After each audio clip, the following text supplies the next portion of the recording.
Ahora vamos a escuchar al doctor Ricardo Adolfo Cortés, un reconocido especialista en arbitraje en contrataciones con el Estado, abogado por la Pontificia Universidad Católica del Perú, creador del CONSUCODE, de los comités especiales y del arbitraje como mecanismo obligatorio de solución de controversias. Participó en la redacción del primer reglamento de esta misma ley.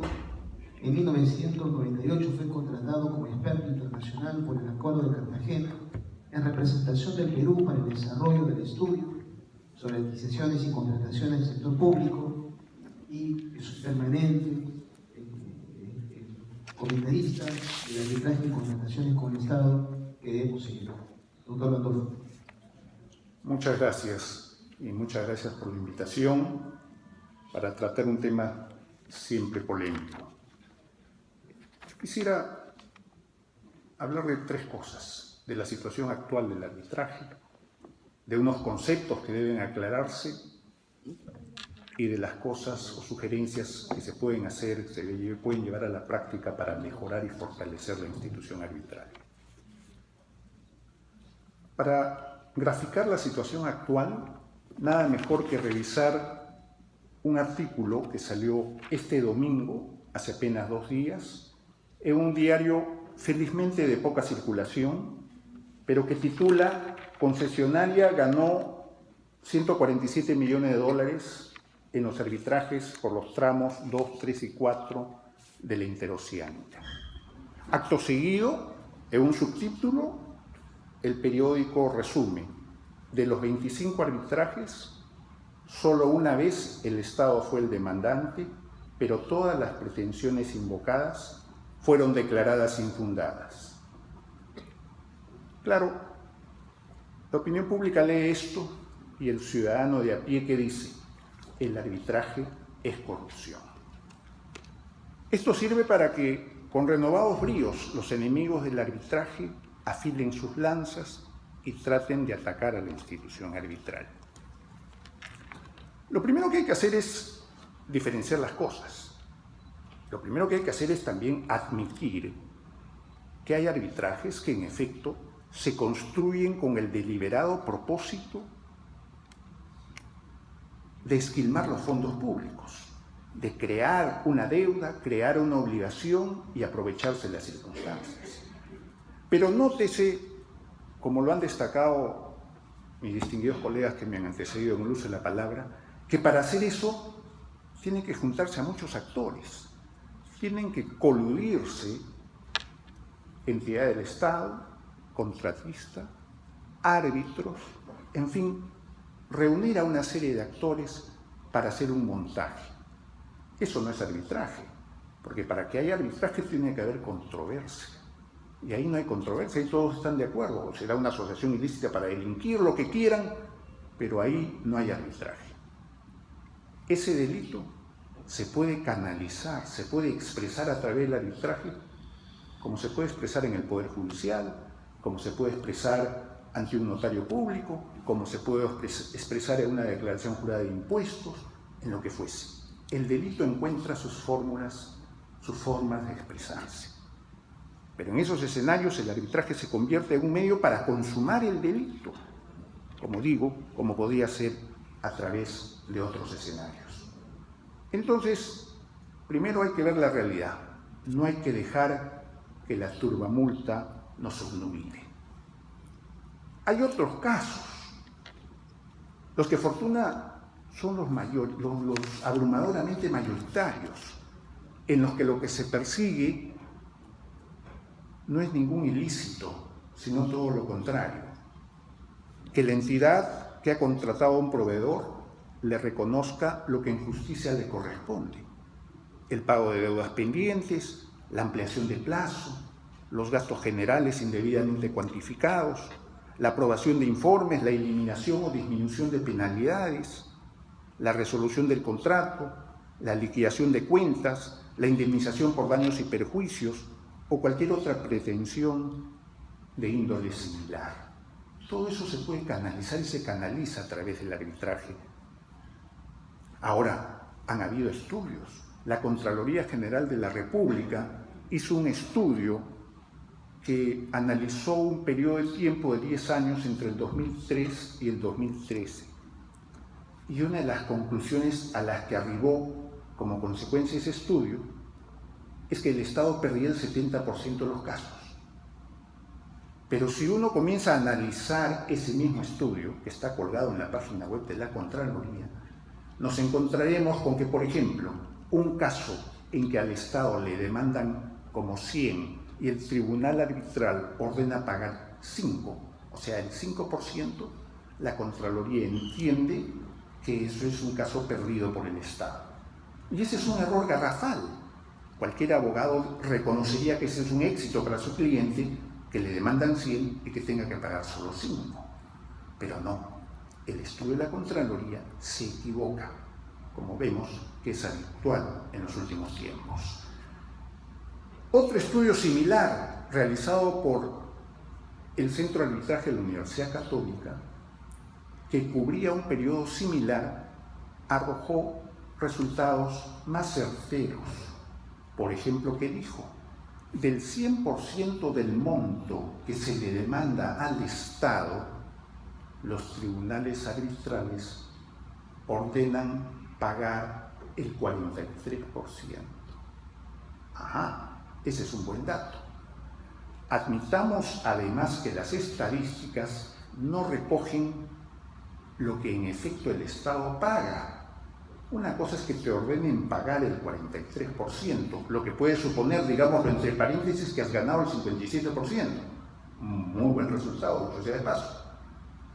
Pero la estadística todavía no recoge lo que en efecto el Estado paga, porque ya sabemos que hay una gran lista de espera de deudas incobrables, de deudas que se pagan tarde, mal o nunca, y que ahí están esperando, haciendo honor a ese principio según el cual las deudas viejas no se pagan y las deudas nuevas se dejan de envejecer. Bueno, entonces, ¿qué significan esas cosas? Hay otro dato importante que recogen estos estudios. El Estado solo demanda en el 5% de los casos. Entonces, ¿cómo quieres que gane más el Estado si solo demanda en el 5% de los casos? Gana el 57% de los montos que le reclaman, a pesar de solo haber demandado en el 5% de los casos. Eso a cualquier advenedizo podría hacerle creer que los contratistas son unos angelitos que se portan muy bien y que el Estado no debe demandar. No, tampoco es eso, no nos engañemos. Lo que sucede es otra cosa. Lo que sucede es que las entidades del Estado no necesitan tomarse la molestia de recurrir al arbitraje para ahorcar al contratista y ponerlo a derecho. Fíjense ustedes, yo me canso de decir que las entidades del Estado tienen 5 acciones que pueden tomar, 5 medidas que pueden tomar para llamar la atención al contratista que incumple sus obligaciones y para que se ponga a derecho.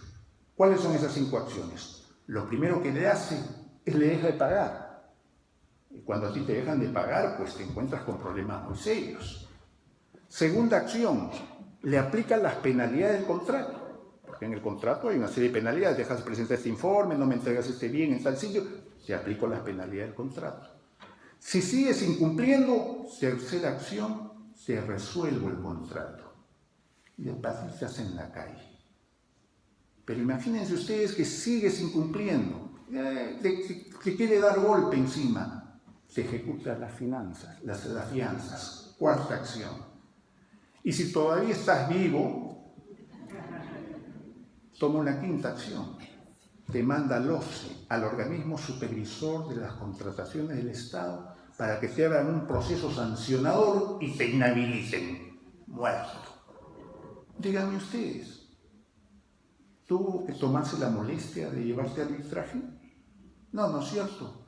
En cambio, cuando tú que eres el proveedor y a ti te incumple el Estado, no te paga, toma cualquiera de esas medidas, ¿qué puedes hacer? ¿Le puedes ejecutar fianzas? ¿Le puedes resolver el contrato? ¿Lo puedes mandar al OCE? No. Lo único que puedes hacer es tocarle a la puerta y decirle, señor, por favor, vamos a arbitraje.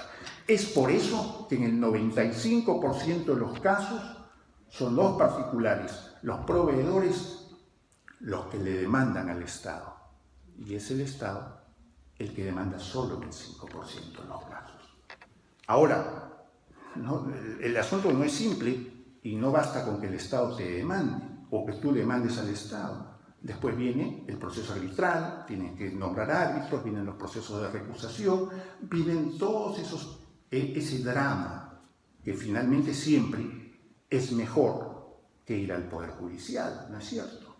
Y es por eso que en el año 1997, cuando tuve el honor de elaborar la primera ley de contratación del Estado, incorporé el arbitraje obligatorio.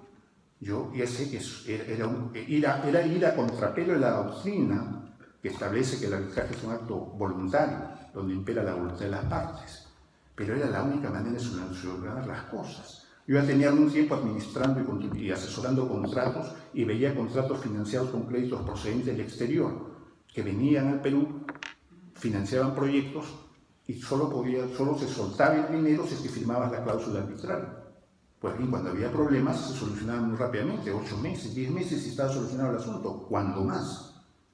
En cambio, en los contratos financiados con créditos del Tesoro, con créditos con dinero de todos los peruanos, a la hora que había un problema, se paraba la obra, se iban a los consejos superiores de licitaciones, acabado la vía administrativa, pobre de aquel valiente que se iba al Poder Judicial, porque el asunto demoraba 10 años, si no es más, las obras paralizadas, los contratos sin poder continuarse, y perdían todos. Hasta que el que ganaba en el Poder Judicial terminaba perdiendo en gastos de abogados, gastos judiciales, en pérdida de tiempo. Cuando recuperaba la obra ya no existía la posibilidad de hacer los trabajos. Entonces esa no es la solución. Entonces, bueno, vamos a poner esto, que el arbitraje, como lo que se soluciona en los temas internacionales, vamos a ponerlo para los contratos financiados con el Tesoro Público. No, que no van a aceptar las autoridades, la Contraloría. Bueno, felizmente el país vivía una época un poco convulsionada políticamente, llegó el proyecto del Congreso de la República, lo vieron un poco muy técnico, lo dejaron pasar y pasó. Y desde ahí tenemos arbitraje obligatorio hasta estos días. Y se combate todos los días. Y todos los días tratan de eliminar el arbitraje obligatorio. Es curioso, es la paradoja de nuestra vida. Una institución que solo cosecha éxitos y parabienes del extranjero, porque vienen estudiosos a tratar de llevarse nuestro esquema, nosotros acá lo queremos eliminar, en vez de fortalecerlo. Esa es una paradoja. Pero, ¿qué hay que hacer?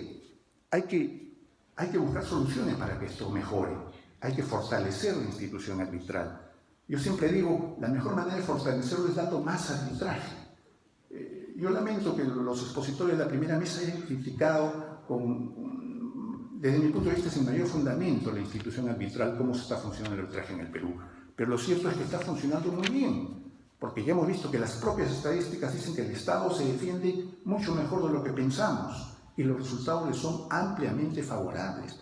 Lo que sucede es que el arbitraje está creado, la fuerza de la necesidad lo ha hecho como un mecanismo para restablecer el equilibrio cuando éste se rompe, y se rompe en perjuicio de la parte más débil, que habitualmente es el proveedor.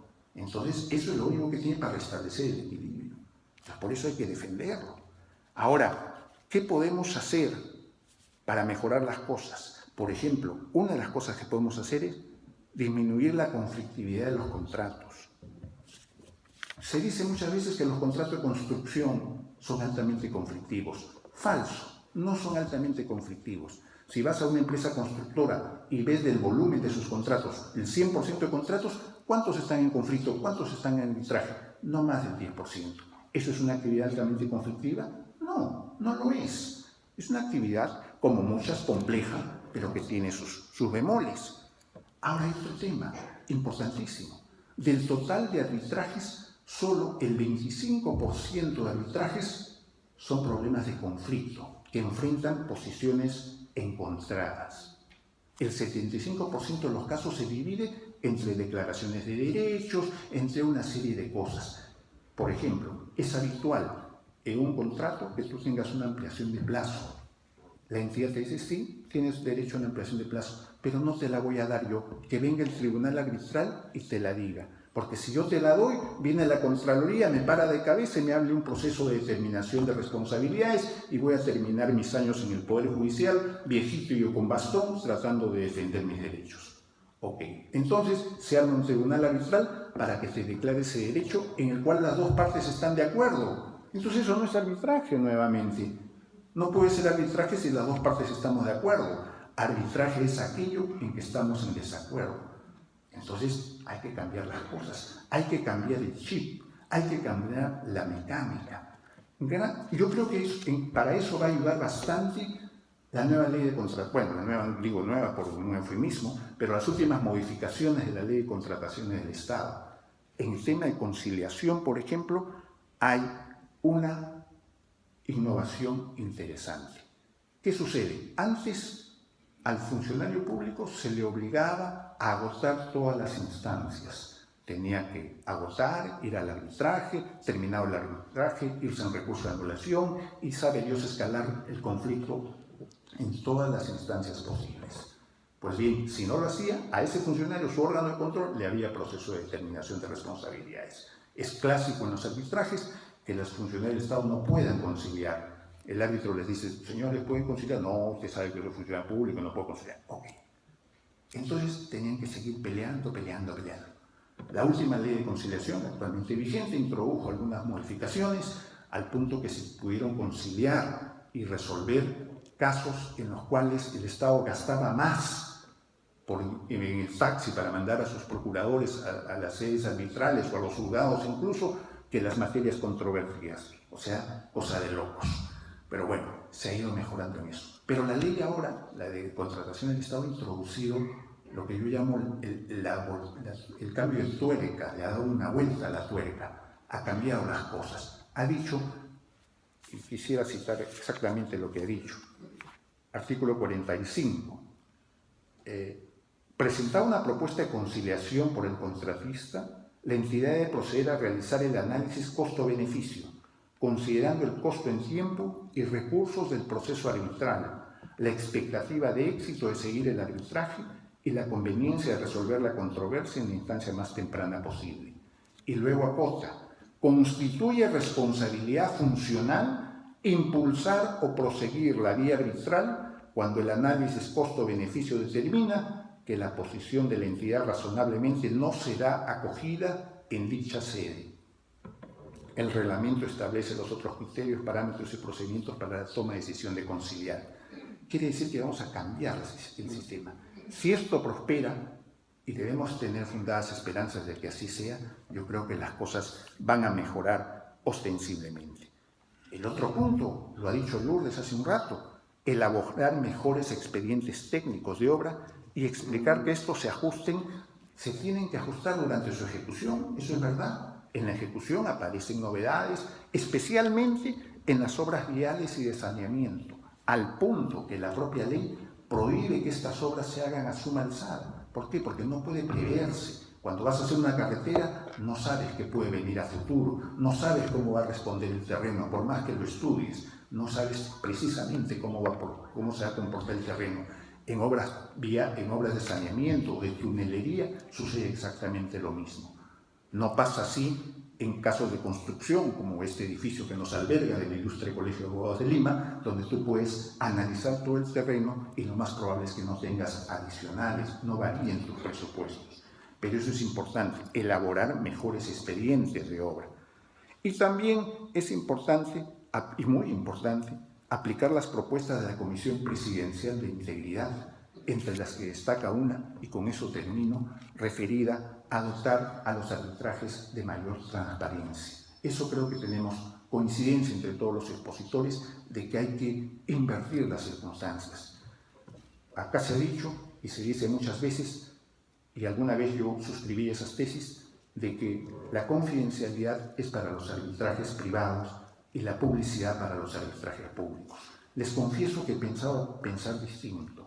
Yo creo que la publicidad enriquece todos los arbitrajes, incluso en los arbitrajes privados, porque cuando se puso el ejemplo de un arbitraje entre un banco, no mencionemos nombres, entre un banco y otro banco, debe ser reservado porque solo les interesa a ellos. Es cierto, yo antes decía, Las cuestiones de los particulares solo les interesa a ellos, las cuestiones del Estado nos interesan a todos.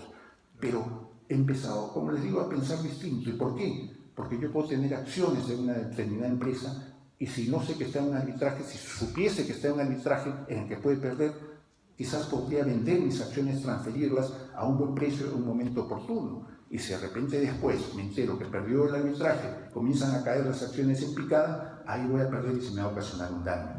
En defensa de esos propietarios, yo creo que la transferencia siempre es mejor que la reserva. Eso les quería comentar. Muchas gracias. Muy bien, mi estimado. Muy bien, doctor.